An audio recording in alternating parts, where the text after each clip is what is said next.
नमस्कार, मैं हूं संतोष पाठक और आप देख रहे हैं द न्यूज लॉन्चर। वक्फ संशोधन कानून को लेकर सुप्रीम कोर्ट द्वारा दिए गए आदेश के मुताबिक केंद्र की नरेंद्र मोदी सरकार ने अपना हलफनामा तो दायर कर दिया है, लेकिन आज सुप्रीम कोर्ट में इस पूरे मामले की सुनवाई टल गई है और अब अगली तारीख जो तय की गई है उससे कई तरह के सवाल उठ रहे हैं कि भले ही केंद्र की नरेंद्र मोदी सरकार अपने हलफनामे में वक्फ संशोधन कानून को उचित ठहराती हुई नजर आए, लेकिन अब ये जो मामला है, ये पूरा मामला जो है जिस जज की बेंच में जाने वाला है, उस जज के रवैये को देखते हुए ये कहा जा रहा है कि अब नरेंद्र मोदी सरकार के लिए वक्फ कानून को लेकर सही मायनों में मुश्किल भरे दिन शुरू होने वाले हैं। आज क्या हुआ सुप्रीम कोर्ट में? जस्टिस खन्ना, सुप्रीम कोर्ट के वर्तमान मुख्य न्यायाधीश चीफ जस्टिस संजीव खन्ना की अदालत में जैसे ही 2 बजे यह मामला आया, उन्होंने सीधे सीधे कह दिया कि समय की बहुत कमी है,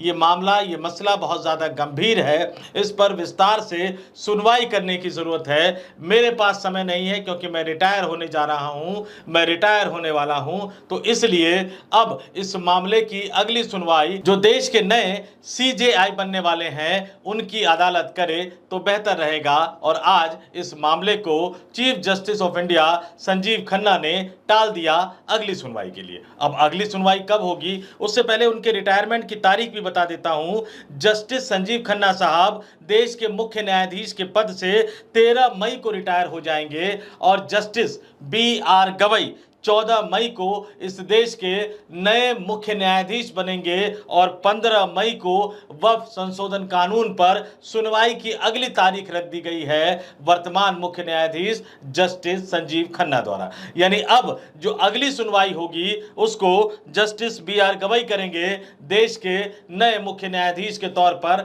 हालांकि उनकी अदालत में जो 3 सदस्यीय बेंच है, अभी चीफ जस्टिस संजीव खन्ना के साथ जस्टिस संजय कुमार और जस्टिस KV विश्वनाथन शामिल है, लेकिन बाद में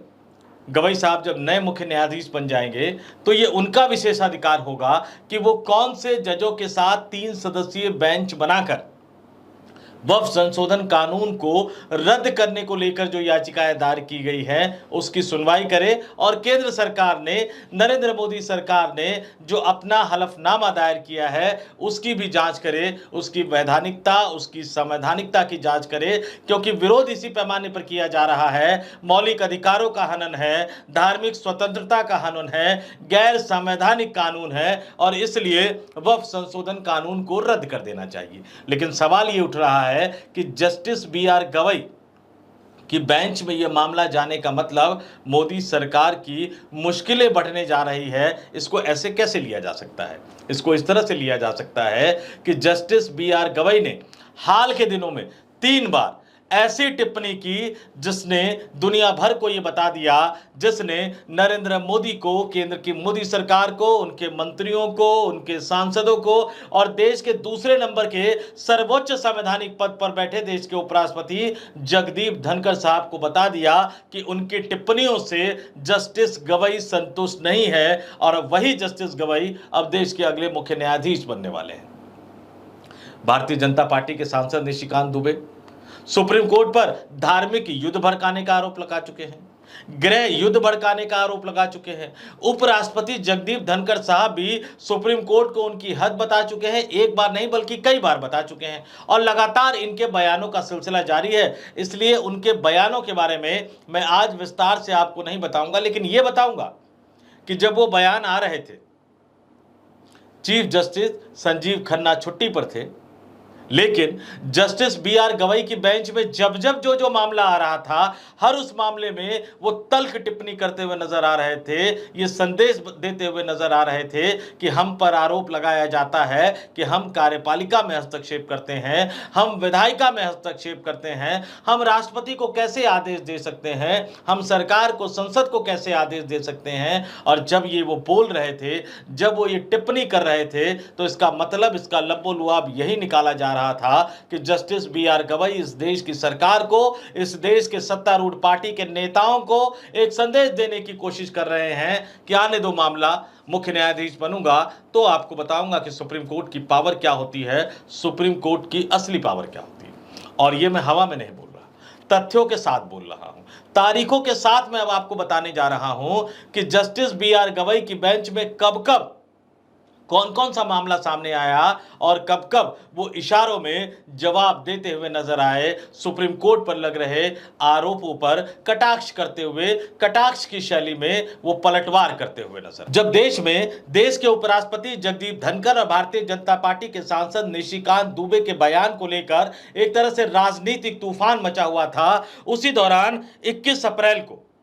ओटीटी प्लेटफॉर्म पर जो अश्लीलता फैलाई जा रही है उस पर रोक लगाने के लिए एक याचिका दायर की गई और उस याचिका की जो सुनवाई है वो जो याचिका वो जस्टिस बी आर गवई की बेंच में ही गई। और जस्टिस बी आर गवई की बेंच ने क्या कहा, तल्ख टिप्पणी करते हुए कहा, सीधे सीधे ये कहा जस्टिस बी आर गवई की बेंच ने कि हम पर यह आरोप लग रहा है कि हम कार्यपालिका के कामों में हस्तक्षेप करते हैं, हम विधायिका के कामों में हस्तक्षेप करते हैं, तो हम इस मामले में आदेश कैसे जारी कर सकते हैं। लेकिन इसके बाद जो सुनवाई की अगली तारीख तय की गई, उस सुनवाई की अगली तारीख में आदेश पारित भी हुए, नोटिस जारी भी हुए, उसके बारे में आगे बताऊंगा। लेकिन इसी 21 अप्रैल के दिन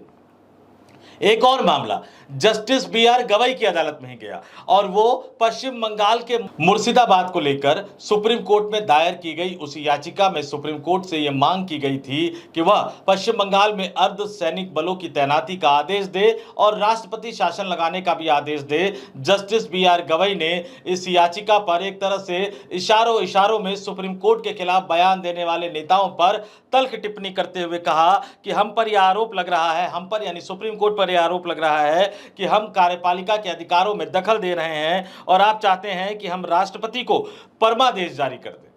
और जाहिर सी बात है कि बी आर गवई की इस तल्ख टिप्पणी ने एक कड़ा संदेश देने का काम किया और यह संदेश सीधे सीधे नरेंद्र मोदी सरकार को, सत्तारूढ़ पार्टी के नेताओं को वो देते हुए नजर आ रहे थे जस्टिस बी आर गवई साहब। और इसके बाद ये 21 अप्रैल का मैंने 2 मामला आपको बता दिया। उसके बाद 28 अप्रैल को ओटीटी प्लेटफॉर्म पर अश्लीलता जो फैलाने वाला जो मामला था उसके खिलाफ दायर याचिका पर 28 अप्रैल को एक बार फिर से सुनवाई हुई और इस दिन भी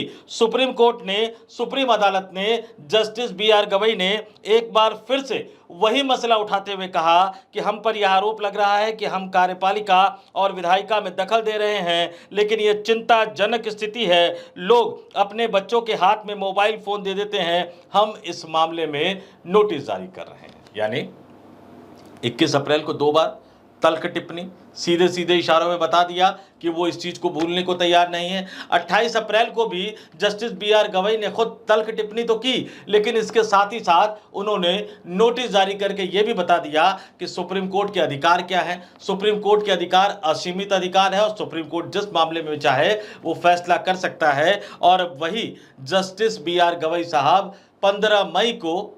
इस मामले की यानी केंद्र की नरेंद्र मोदी सरकार द्वारा पारित किए गए वक्फ संशोधन कानून पर सुनवाई करेगी। केंद्र सरकार पूरे देश में इस कानून को लागू कर चुकी है, लेकिन इससे पहले जो सुनवाई हुई थी 17 अप्रैल को, तो सुप्रीम कोर्ट के कड़े रुख को देखते हुए एक तरह से केंद्र की नरेंद्र मोदी सरकार ने खुद से कई तरह की चीजें ऑफर की। इसको आप सुप्रीम कोर्ट का रोक लगाना भी कह सकते हैं। उसमें 3-4 चीजें बहुत अहम थी कि वक्फ बाय यूजर, यानी जब तक सुप्रीम कोर्ट इस पर फैसला नहीं कर देता है वक्फ बाय यूजर के प्रावधान को लागू नहीं किया जाएगा, वक्फ संपत्तियों को गैर अधिसूचित नहीं किया जाएगा और ना ही केंद्रीय वक्फ परिषद और बोर्ड में कोई नियुक्ति की जाएगी। खासतौर से जो मसला जुड़ा हुआ था कि जो नॉन मुस्लिम है यानी जो मुसलमान नहीं है उनको वक्फ बोर्ड में तैनाती के इस मसले को एक तरह से रोक दिया गया था। और आज भी जब सुनवाई हुई तो जस्टिस खन्ना ने इस पूरे मामले की सुनवाई को टालते हुए इस बात को क्लियर कर दिया कि केंद्र सरकार ने जो पहली सुनवाई में 17 अप्रैल की सुनवाई में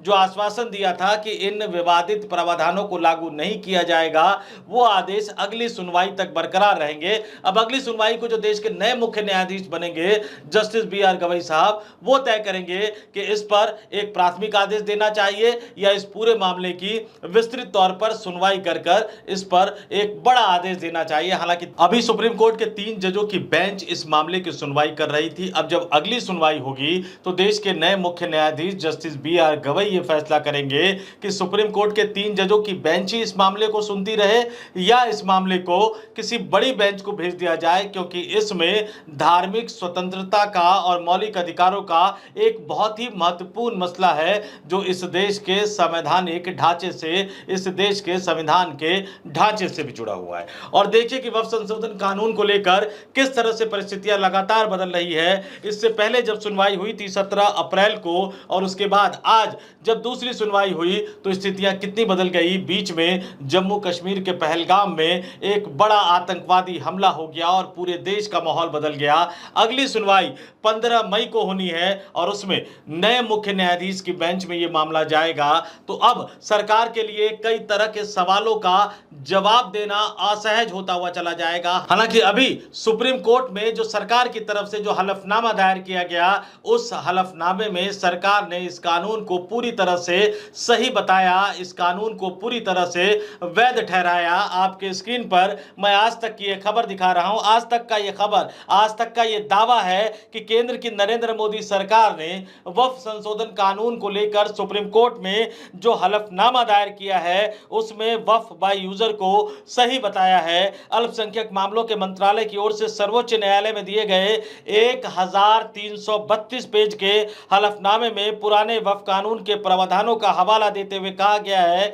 कि वक्फ बाय यूजर सहित वक्फ संपत्तियों का रजिस्ट्रेशन साल 1923 से ही अनिवार्य है। सरकार ने कहा कि वक्फ संशोधन एक्ट 2025 आस्था और पूजा के मामलों को अछूता छोड़ता है और मुसलमानों की धार्मिक प्रथाओं का सम्मान करता है। सरकार की ओर से दायर इस हलफनामे में यह भी दावा किया गया है कि इस कानून में 2013 के संशोधन के बाद वक्फ भूमि में 20 लाख एकड़ की बढ़ोतरी हुई है। प्राइवेट और सरकारी संपत्तियों पर कब्जा करने के लिए वक्फ प्रावधानों के दुरुपयोग का भी आरोप लगाया गया है। हालांकि मुस्लिम पक्ष ने सरकार द्वारा अपने हलफनामे में पेश किए गए, रखे गए आंकड़ों पर कई तरह के सवाल उठाए हैं और अब सरकार का यह हलफनामा कितना सही है, मुस्लिम पक्ष ने जो ऐतराज उठाया है वो कितना सही है, इन दोनों में से कौन सही है, इस बात का फैसला देश के अगले मुख्य न्यायाधीश जस्टिस बी.आर. गवई करेंगे, जो 3